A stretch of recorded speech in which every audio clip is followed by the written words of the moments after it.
Hi everybody, Maurice Cooley, Director of Technical Operations here at FlyMotion. You may remember last year, we introduced FlyMotion Guardian, our fully up-armored mobile TOC, but we didn't want to stop there because we know and recognize that the men and women on the front lines also need protection.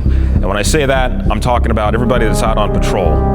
So we partnered with Angel Armor to introduce ballistic panels that are only 1/8 of an inch thick that slide into each of the 4 doors of the patrol vehicle and keep the occupants safe. It takes about 10 minutes a door to get it installed, and the benefit of that is that you're not having to pull vehicles out of the fleet for an extended period and have that downtime. They come out for about an hour and a half, the installation gets done, they're buttoned up and back on the road again. So let's take a look at the installation.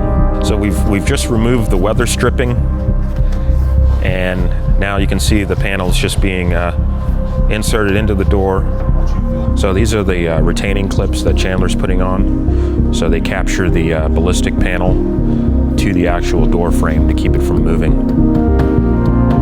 So you want to keep the panel that's inserted secured in the door and keep it from moving around as the vehicle's in motion. So the panels that you saw being installed today from Angel Armor, those are rated at 3A protection. There's also a rifle rated variant for 3+ protection. You can find more information by visiting us at www.flymotionus.com.